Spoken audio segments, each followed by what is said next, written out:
Greetings, Marsh here, and welcome to episode 316 of my modded Factorio playthrough. In this episode, we are going to finish up with the research and then get started on upgrading nickel. Enjoy.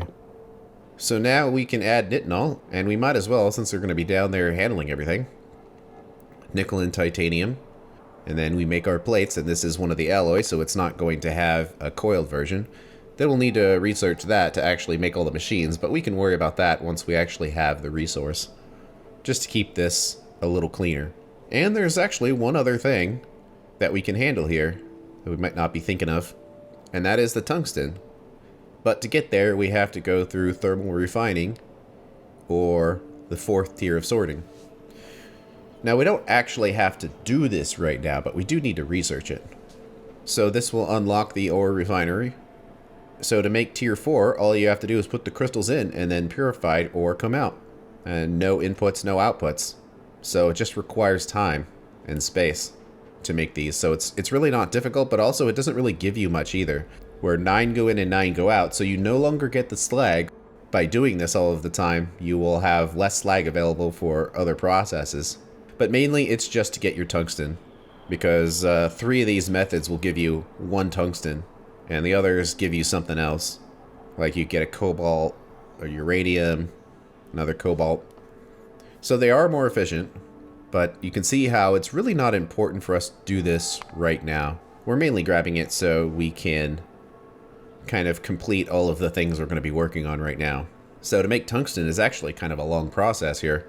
We have the tungsten ore, and then hydrogen chloride goes in to give us tungstic acid and calcium chloride. And then that acid gets turned into tungsten oxide and purified water.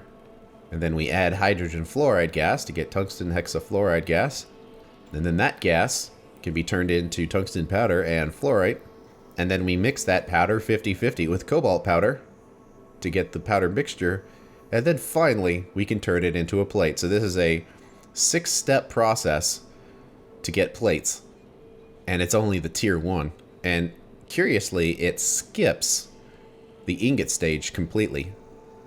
So we'll have to figure out how we want to handle that, if we want to bust the powder and then just mix those powders to make the plates, or maybe make the mixture and then just bust the mixture and turn those into the plates. But nonetheless, that's the process. And kind of like before, we can wait on tungsten processing until we're actually ready to make those items, just to keep this menu a little cleaner. But that does unlock one more casting method here. And it's another way of making steel, where we mix in chrome and tungsten. So we'll grab it, and then we'll figure out which ones we want to use when the time comes. So anything else, I think we've covered it. And actually, when you look at it, we've only got 2 rows of things we can actually research right now. So we've done pretty good about getting through most of this.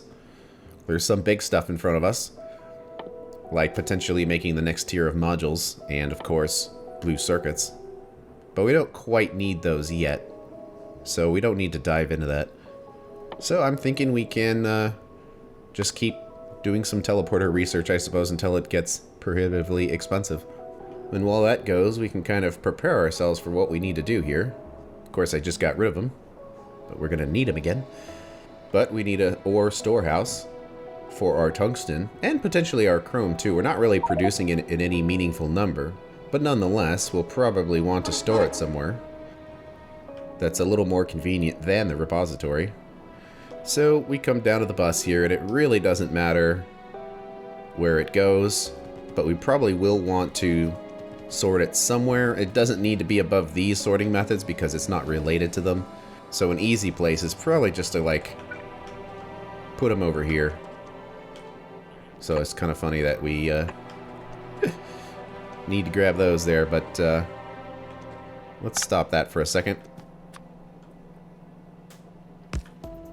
We'll do output priority to the left, and that'll be the chrome.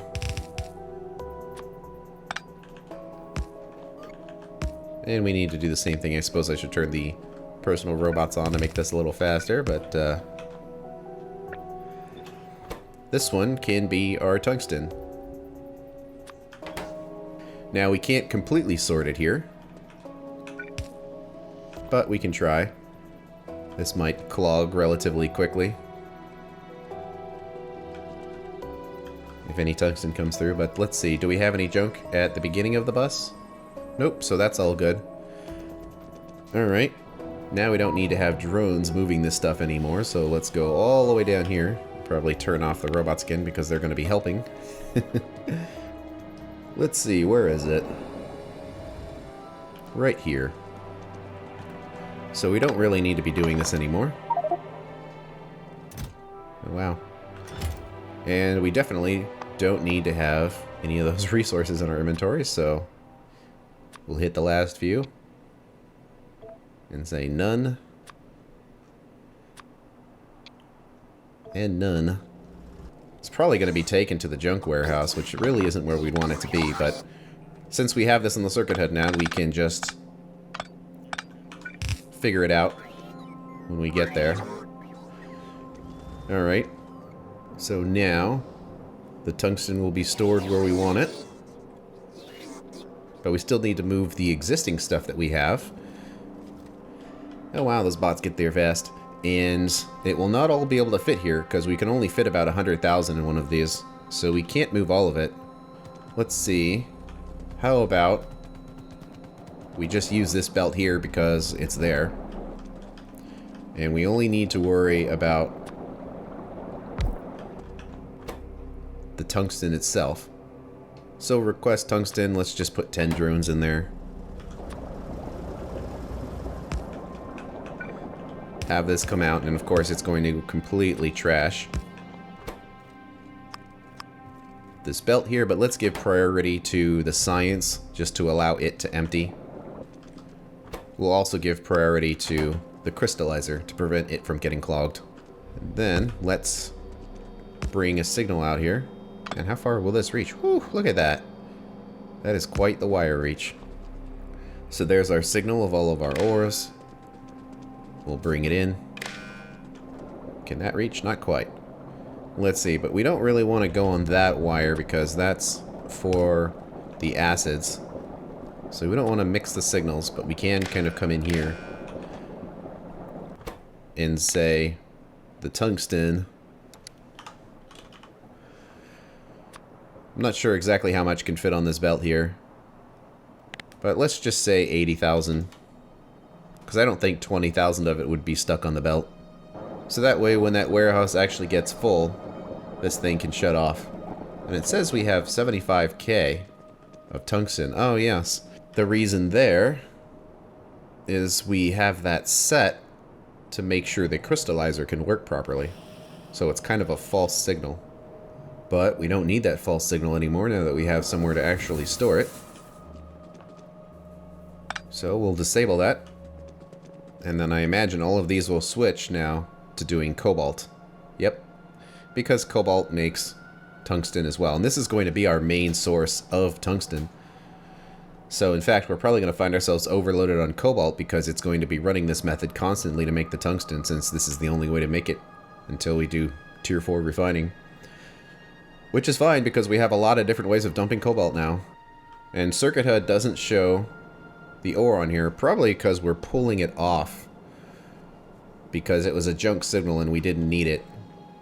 So I always forget where is that thing, but I guess we can just search for it. Where is that HUD combinator? I guess it sorts it by closest to you. If so, that would be super convenient. There we go. Yep, it got all the signals in there. It looks like I was trying to filter out the tungsten, but I don't think we need to do that anymore. So we'll just turn the filter signals off. It gives us the numbers, but we still need to get the ore out of the repository. And before long, it should start showing up in there. So this is going to be a little tricky, but if we do it half and half, this should work. Alright, this one has to be nearsighted, and the white list is going to be the tungsten. So as it gets sent where it needs to go, yep. And then this one is actually just fine as it is. It also needs to be tungsten. And, probably should just use purples here to get better performance out of it. This will take a while to get filled up, but it'll work. And now we should see some requests, and we do. So they're definitely going out there to get them, so if we just wait that out, we'll be good. And oh yeah, we don't have a signal here because we haven't actually hooked up the warehouse yet, so that makes sense. It's not too important where we do it right now because we're just going to change all these things, but now we have the tungsten in there. And I noticed that we are dumping our ores using these storage chests here, but really we could dump them straight into the warehouses if we had access to the better ones, and I guess we don't yet. We would need to research this in order to get them, so for now this will have to work, but we can switch them to the buffer chests so they will pull items out of our junk warehouse as they get stuck in there. Of course, none of these are actually the items that are getting stuck, but what can you do? Just to do this quickly, I'll just go through here. Do we have anything else here? I feel like I've gotten them all. There's an extra chest there. Well, if they don't have somewhere to go, then they won't make it here, and there will be problems. So I guess it's not that big a deal. Let's put 2 more chests here. This one is going to request that tungsten, and this one will request the chrome. You can see the tungsten was removed for the junk warehouse, and soon the chrome will be as well. There it goes.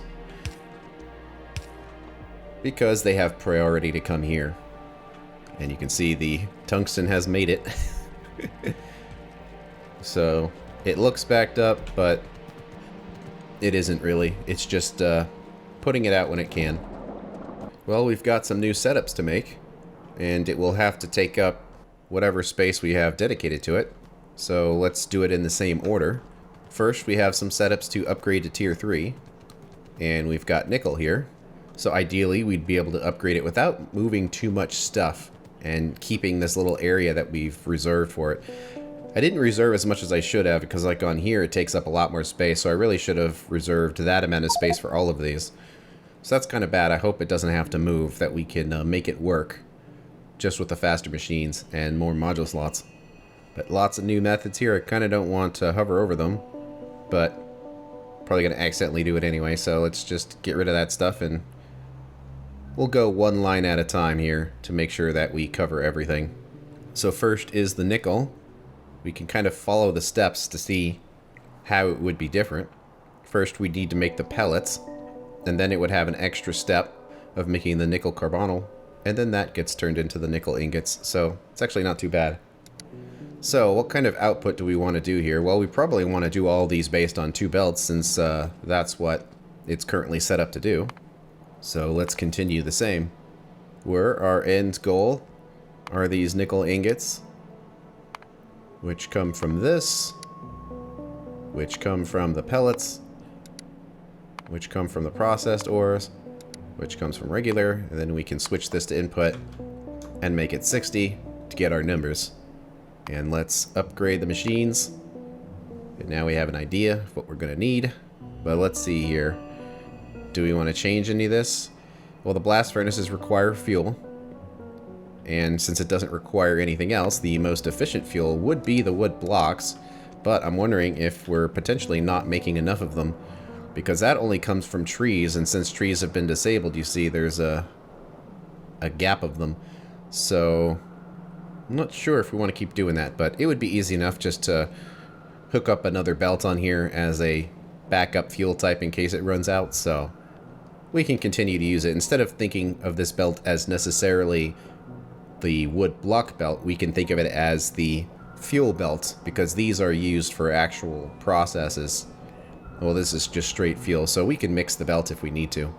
So since we're doing that, we might as well plan to use the good blocks, and then of course speed modules. as many as we can get away with to reduce machine count, and we can get it down to 3. And I'll just leave the speed modules in, and we can put the extra modules in afterwards. And then this one gets the same treatment.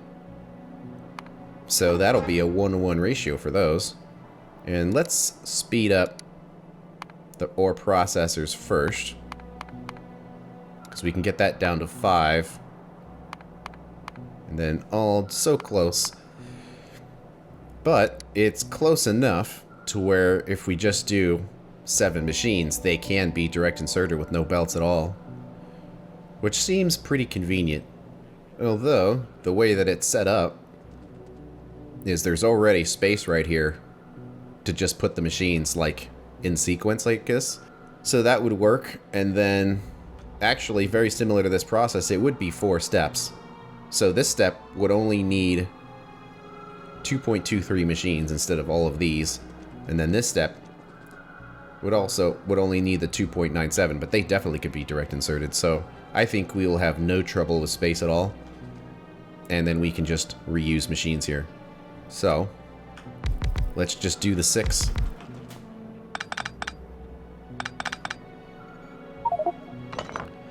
And we're gonna mess up our inventory, but junk that doesn't have anywhere to go will go into the junk warehouse, and that'll tell us what we need here. Although I would like to try to clear some of this out. Since we're going to be working on these machines so much, let's do the tier 2 machines and say we want none of them, because we really don't. And that will keep our inventory clean while we're picking stuff up and moving it around. So hopefully that works a little better. So we get an extra speed module, and then let's see what kind of input this needs. It needs 12 going in, so we definitely want our faster inserter. And that's really only just barely enough, but whatever, technically it is. And then on the way out it needs 6, which it's technically getting there, but let's just use long-handed inserters. And we can do near side, so the inserters look a little cleaner. There we go.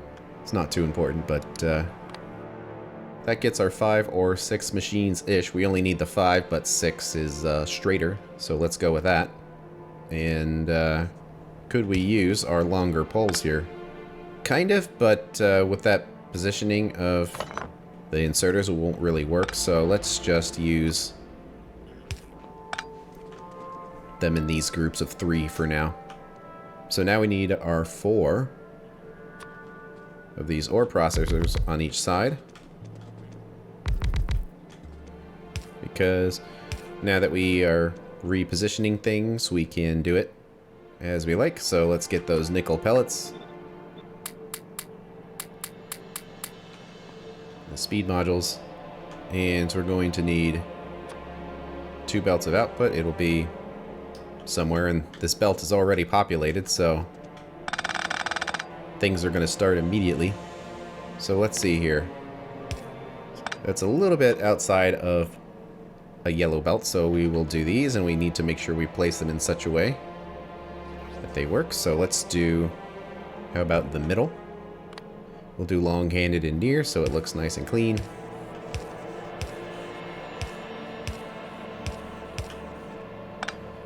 And then the output needs to be on a belt. We'll do 2 red ones. And let's do it like, maybe like this. And it needs to be 6, so another regular inserter. So let's do the outsides being the regulars. And then these ones can be the nears.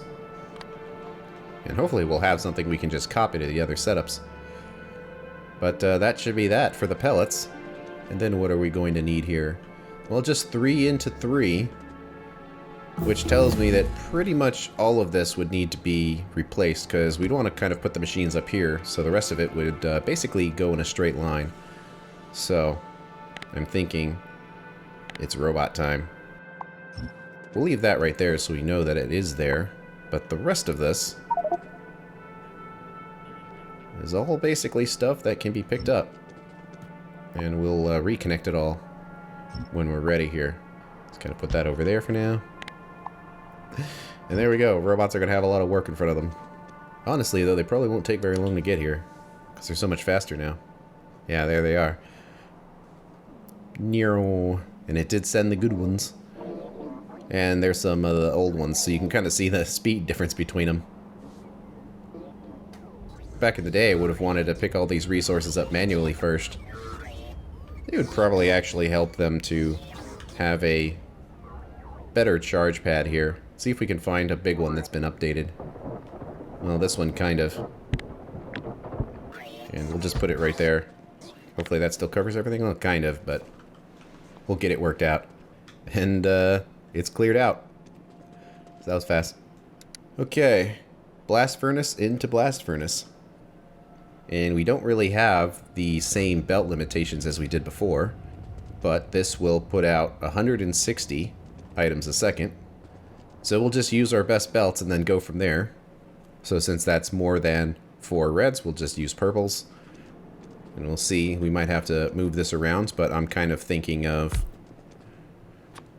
the input belt kind of coming up here. One of these does the first step.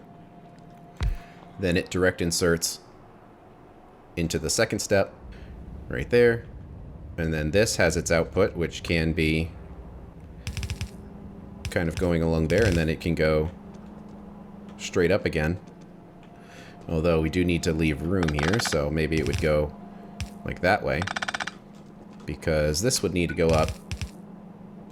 And then it would have the same thing of that machine, and then that machine. Of course, we need to get all the pipes and everything in there, but for now, we'll just deal with this. I kind of want to, like, start increasing the factory's energy production a little bit, so we have an excuse for doing nuclear. So how about instead of the energy efficiencies, we use the pollution cleanings instead. So pollution goes down, but energy consumption is still going up. We also need to get some sulfur in there, and I suppose that could come from somewhere. But right in through the middle here. Wow, look at the wire reach on that. We can just kind of put it right in the middle. And we can just pull the sulfur in. So like that going up. And then the output of this. Wow, 54. Well, that's like 1.5 inserters. So it's not like it's that big a deal, I suppose. And that's a lot of carbon monoxide, but we'll put a processing plant right here to handle that, because I don't think we're going to have carbon monoxide on a pipe. That doesn't seem like the kind of thing we would. We do dioxide, but monoxide I think gets reprocessed into other things mostly. So it goes into this, which has those ingredients, and then the outputs. And we have to look at not the consumption, because that's going to come from something else. Because we need to feed the resources back into it. So the original amount that it's going to put out is going to be 54. So that's what we need to mirror here. And actually it is a little confusing when you look at this, because it says we're making 160 a second. But we're really not. The net is actually 120. Because it's going to consume 40 of them again. So this one belt is actually going to be enough. Just barely, but it will be. And let's send a red belt coming back, because remember that we need to put in the 13.5 per second. And that is a stack inserter. So we'll put 2 right there, grabbing that. And we're going to need fuel too, but we couldn't put fuel on this sulfur belt here and have like half of it be sulfur and half of it be the fuel, because we need so little sulfur. So now we need to double this up.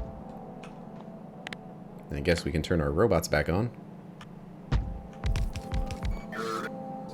Well, that's most of it.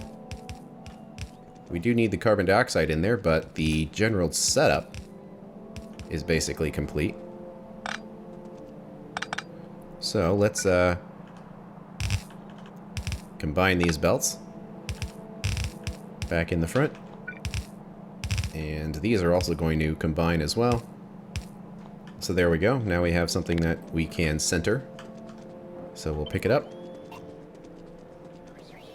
and try our best to center it, although I think these are not centered because of the offset nature of how some of these work.